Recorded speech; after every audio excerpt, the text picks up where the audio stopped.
Rain drummed on the awning above the tiny bar. Elara adjusted the mic. Throat dry, stage name Angel echoing inside. Someone in the back watched. Fingers curled around a silver ring on a chain. Aiden pretended to scroll his phone, but every nervous glance from her hooked him deeper. He recognized that haunted look from artists he'd broken before. The unfinished melody in his head stirred restlessly.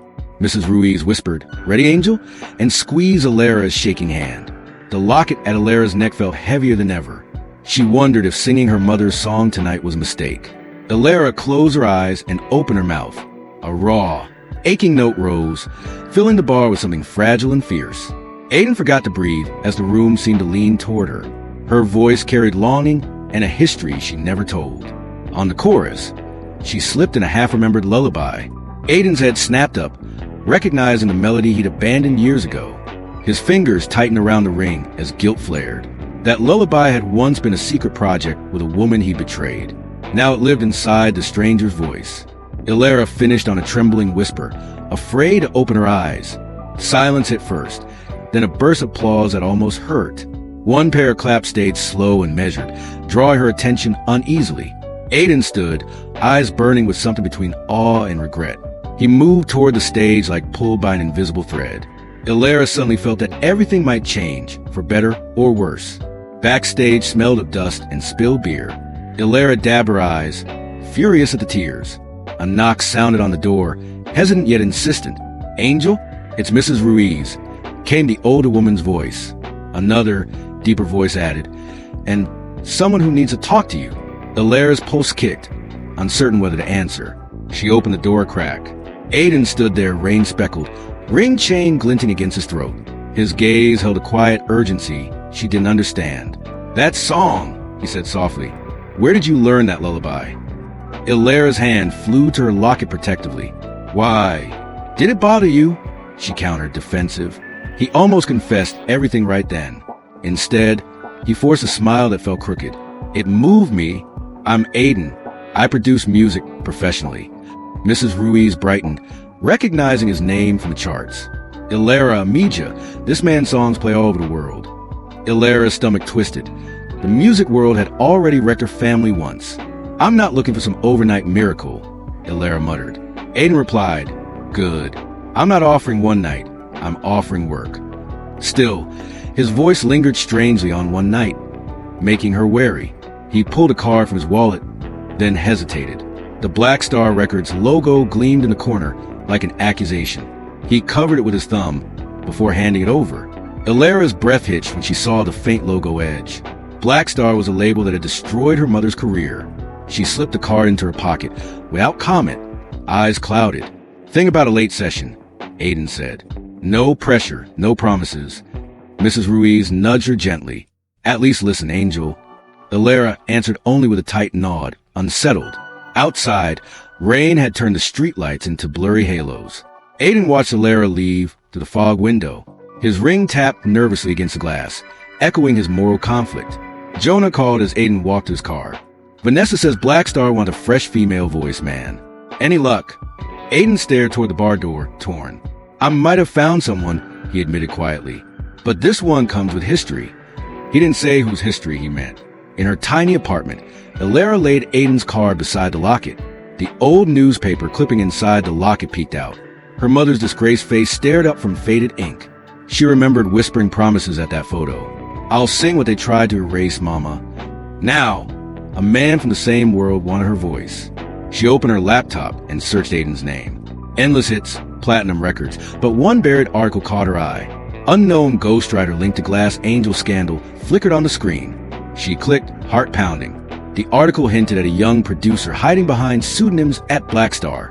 No clear name, only a shadowed past that overlapped hers.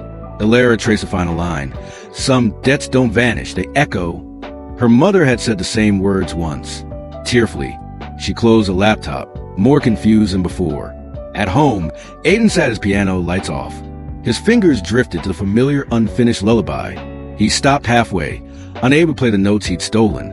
He opened a drawer and pulled out a faded contract. Blackstar's logo stamped each page, including the clause silencing his credit. On the margin, someone had written, "Debts echo." Vanessa entered quietly, heels clicking on hardwood.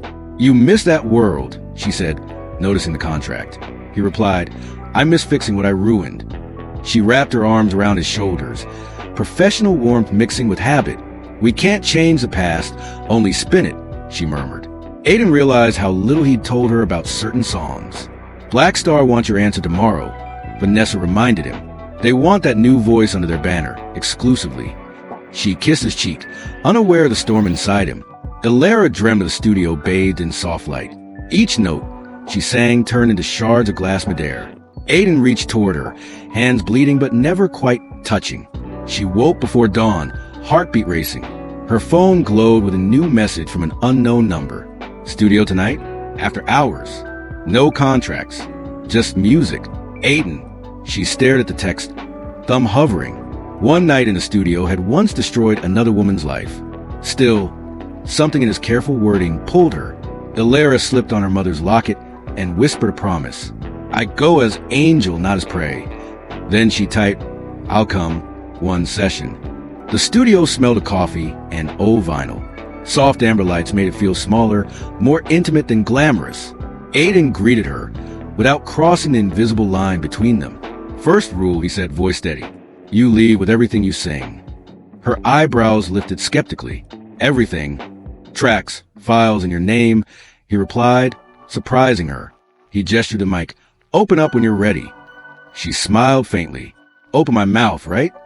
He swallowed, remembering the title of that curse hit. Glass Angel. Elara stepped into booth, headphones swallowing the outside world. Her reflection in the glass looked like her mother's shadow. She closed her eyes, chasing that fear away. The first note came out shaky. Aiden didn't stop her, letting the vulnerability stay. On the second take, longing poured through every breath. Time blurred into verses and muted laughter. They built a song from scraps of her past and his regret. Each shared correction felt strangely intimate. "Hold up," Aiden said once, hearing the lullaby again. "Where exactly did you learn that melody?" Elara hesitated, fingers gripping her locket. "My mother wrote it," she answered finally, before Blackstar called her fraud and buried her. Aiden's chest tightened. The room felt suddenly colder. He wanted to confess, "I helped bury her." Instead, he said, "Your mother was brilliant," revealing too much knowledge. Elara's eyes narrowed with suspicion. "You knew her?" she asked slowly. "Her music reached a lot of people." He deflected weakly. The half-truth tasted bitter on his tongue. They returned to recording, but air between them thickened. Elara's voice gained an edge of wounded strength. Aiden recorded every note, terrified and mesmerized. Around midnight, they played the finished demo. The song vibrated with longing and a buried confession neither had spoken. When it ended, neither immediately reached to stop the silence. "One night, huh?" Elara said, half smiling, half defiant. "This doesn't feel like something disposable." Aiden looked at her, realizing he was already attached. "I don't want this to be just one night," he admitted softly. "Professionally," he added quickly, hearing his own cowardice. Her face fell for a second before she masked it. Jonah's call cut through the moment. "Blackstar heard whispers about your angel," he said excitedly. "They want first refusal. Huge money on the table." Aiden glanced at Elara, who watched him curiously. His thumb touched the Blackstar clause in his memory. "Tell them I'm not sure," he replied, heart hammering. After the session, Elara gathered her USB drive. "I appreciate the files," she said, trying to sound attached. "But if Blackstar is involved, I'm gone." He stepped closer, stopping just short of touching her. "I won't hand you over to them," he promised. She studied his eyes, searching for cracks. "Why should I trust a man from that world?" Elara asked quietly. Aiden's answer stalled on the truth he avoided. "Because I know exactly how they break people." On the ride home, Elara replayed his words. "Know exactly how" sounded like more than sympathy. Her doubts deepened, along with something softer. At breakfast, Vanessa scrolled through messages on Aiden's phone. "Whose angel?" she asked lightly, though her eyes sharpened. He replied, "A voice." Nothing more. "Work." Blackstar says they recognize her tone. Vanessa mentioned casually. Reminds him of someone from an old scandal. Aiden's hand knocked his coffee over. Startled, Vanessa frowned at his reaction. "This is business, Aiden. Don't get emotionally entangled again," she warned. He wondered if he'd ever truly been entangled with her at all. Elara returned to the bar that evening, demo in hand. Mrs. Ruiz listened, clutching the edge of the counter. Tears slipped down her cheeks as the last note hummed.